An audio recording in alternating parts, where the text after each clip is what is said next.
जो जेलों में समय निकाल करके पैरोल पर आए, आज वॉशिंग मशीन से भी बड़ा कंधे पे लेकर के महिमा मंडन कर रहे हैं ऐसे चोरों का सार्वजनिक जीवन में। कहां ले जाना चाहते हो देश को? कहां ले जाना चाहते हो देश को? कहां ले जाना चाहते हो देश को? जो सजा हो चुकी है, मैं ये तो समझता हूं कि आरोप जो है उनके लिए तो आप सोच सकते हैं, लेकिन जो गुनाह सिद्ध हो चुका है, जो सजा काट चुके हैं, जो सजा काट रहे हैं, जो सजा काट चुके हैं, जो सजा काट रहे हैं, जो सजा काट चुके हैं, जो सजा काट रहे हैं, ऐसे लोगों का महिमा मंडन करते हो आप, ऐसे लोगों का महिमा मंडन करते हो आप, ऐसे लोगों का महिमा मंडन करते हो आप। कौन सा कल्चर देश की अभावी पीढ़ी को क्या प्रेरणा देना चाहते हो आप? क्या प्रेरणा देना चाहते हो आप? क्या प्रेरणा देना चाहते हो आप? कौन से रास्ते और ऐसी कौन सी आपकी मजबूरी है? आदरणीय अध्यक्ष जी, यहां पर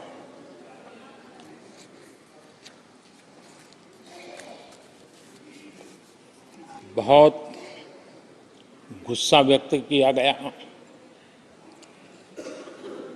जितना हो सका उतने कठोर शब्द में गुस्सा व्यक्त किया गया। उनका दर्द मैं समझता हूं, उनकी मुसीबत और ये गुस्सा मैं समझता हूं, क्योंकि तीर निशाने पर लगा है।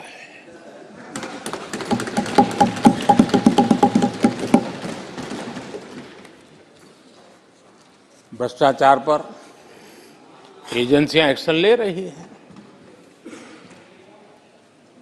उसको लेकर भी इतना गुस्सा, क्या क्या शब्दों का प्रयोग किया जा रहा है। आदरणीय अध्यक्ष जी, 10 साल पहले हमारे सदन में, पार्लियामेंट में क्या चर्चा होती थी? सदन का पूरा समय घोटालों की चर्चा पर जाता था, भ्रष्टाचार की चर्चा पर जाता था, लगातार एक्शन की डिमांड होती थी। सदन यही मांग करता रहता था क्या जा रहा है, तो लोग उनका, अध्यक्ष जी, इनके समय में एजेंसियों का सिर्फ और सिर्फ राजनीतिक उपयोग के लिए उपयोग नहीं दिया जाता था। अब आप देखिए उनके कालखंड में क्या हुआ। पीएमएलए एक्ट के तहत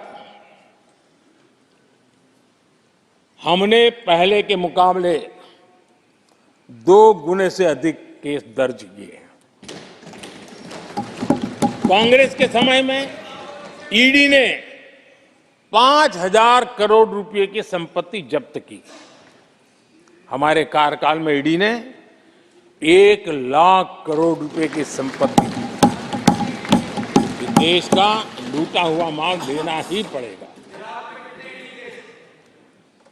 और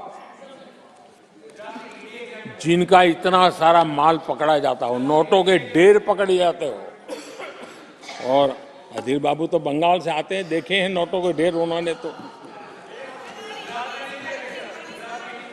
किस किस के घर में से पकड़े जाते, किस किस राज्यों में पकड़े जाते थे।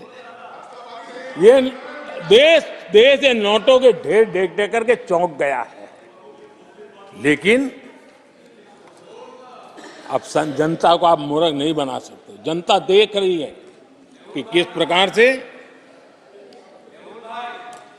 यूपीए सरकार में जो भ्रष्टाचार की बातें होती थी, उसका टोटल 10-15 लाख करोड़ का रहा है, चर्चा होती थी। हमने लाखों करोड़ के घोटाले तो अटकाए, लेकिन उन सारे पैसों को गरीबों के काम लगा दिया, गरीबों के कल्याण के लिए। अब बिचौलियों के लिए गरीबों को लूटना बहुत मुश्किल हो गया है। Direct benefit transfer, Jandhan account, Aadhaar, mobile, उसकी ताकत हमने पहचानी है। 30 लाख करोड़ रुपए से ज्यादा रकम हमने लोगों के खाते में सीधी पहुंचाई। और अगर कांग्रेस के एक प्रधानमंत्री ने कहा था कि 1 रुपया भेजते हैं 15 पैसे पहुंचते हैं, अगर उस हिसाब से मैं देखूं तो हम जो 30 लाख भेजे हैं, अगर उनका जमाना होता तो कितना रुपया कहां चला जाता, इसका हिसाब लगाइए। 15% मुश्किल से लोगों के पास पहुंचता, बाकी सब कहां चला जाता। आदरणीय अध्यक्ष जी, हमने 10 करोड़ फर्जी नाम हटाए हैं। अभी लोग पूछते हैं पहले इतना आंकड़ा था, क्यों कम हुआ? आपने ऐसी व्यवस्था बनाई थी, जिस बेटी का जन्म नहीं हुआ उसको आपके यहां से विधवा पेंशन जाते थे। और ऐसे सरकारी योजनाओं को मारने के जो रास्ते थे ना, 10 करोड़ फर्जी नाम बंद किए। ये जो परेशानी है ना इन चीजों की है, क्योंकि रोजमर्रा की काय उनकी बंद हो गई है। आदरणीय अध्यक्ष जी, हमने ये फर्जी नामों को हटाने से करीब करीब 3 लाख करोड़ रुपया फर्जी हाथों में जाने से बचाया, गलत हाथों में जाने से बचाया। देश के टैक्स पेयर का पाई पाई बचाना और सही काम में लगाना, इसके लिए हमने जीवन खपा रखे हैं। आदरणीय अध्यक्ष जी, सभी राजनीतिक दलों को भी सोचने की जरूरत है और समाज में भी जो लोग बैठे हैं उनको देखने की जरूरत है। आज देश का दुर्भाग्य है, पहले तो क्लासरूम में भी कोई अगर चोरी करता था, किसी की कॉपी करता था, तो वो भी 10 दिन तक अपना मुंह किसी को दिखाता नहीं था। आज जो भ्रष्टाचार के आरोप जिन पे सिद्ध हो चुके हैं, जो जेलों में समय निकाल करके पैरोल पर आए, आज वॉशिंग मशीन से भी बड़ा कंधे पे लेकर के महिमा मंडन कर रहे हैं ऐसे चोरों का सार्वजनिक जीवन में। कहां ले जाना चाहते हो देश को तुम? जो सजा हो चुकी है, मैं ये तो समझता हूं कि आरोप जो है उनके लिए तो आप सोच सकते हैं, लेकिन जो गुनाह सिद्ध हो चुका है, जो सजा काट चुके हैं, जो सजा काट रहे हैं, ऐसे लोगों का महिमा मंडन करते हो आप? कौन सा कल्चर और देश की अभावी पीढ़ी को क्या प्रेरणा देना चाहते हो आप? कौन से रास्ते और ऐसी कौन सी आपकी मजबूरी है?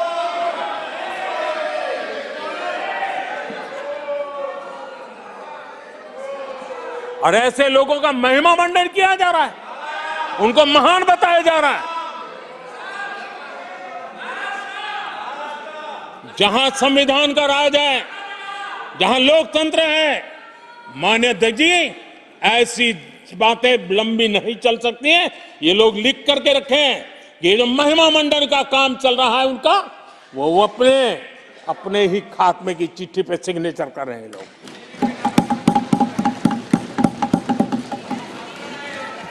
आदरणीय अध्यक्ष जी, जांच करना ये एजेंसियों का काम है। एजेंसियां स्वतंत्र होती हैं और संविधान ने उनको स्वतंत्र रखा हुआ है, और जज करने का काम न्यायाधीश का है। जज करने का काम न्यायाधीश का है और वो अपना काम कर रहे हैं। और अध्यक्ष जी, मैं इस पवित्र सदन में फिर से दोहराना चाहूंगा, जिसको जितना जुल्म मुझ पर करना है कर ले, मेरी भ्रष्टाचार के खिलाफ लड़ाई चलती रहेगी।